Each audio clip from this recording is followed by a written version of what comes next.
In today's video, I'm going to teach you how to log into Microsoft Outlook email on your desktop. Whether you're setting up your account for the first time or just looking for a refresher, this guide will walk you through the process step by step.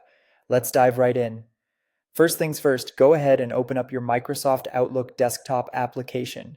If you don't have it installed yet, you'll need to download it from the official Microsoft website.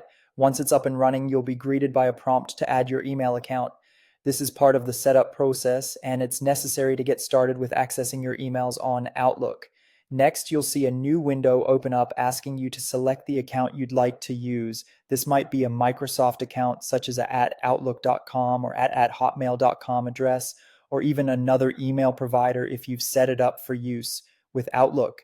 Simply choose the account that you want to log into, or if it's your first time, go ahead and enter your email credentials when prompted. This step is crucial as it ensures you're using the correct email account for all your correspondence. After selecting your account, you'll want to press Continue. This action will initiate the setup and get things moving along. But before proceeding further, remember to take a moment to read through the privacy policy. Privacy is important, and understanding how Microsoft handles your data can provide peace of mind. There's generally a link to the privacy policy in the setup window, so give it a glance before moving on. Once you're comfortable with the privacy settings, hit Continue again. You should see a small window pop up prompting you to open your Outlook application. This step ensures that all the services and features are correctly linked and ready to go. Simply follow the prompt and continue the setup process.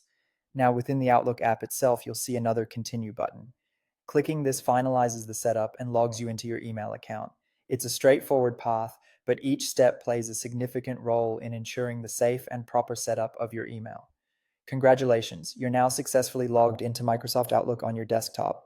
From here, you can start managing your emails, organize your inbox, and explore the various features Outlook offers to enhance productivity. And that wraps up our tutorial for today. I hope you found this guide useful. If you run into any issues or have questions, feel free to check out Microsoft's help resources for additional support. Thanks for watching, and happy emailing.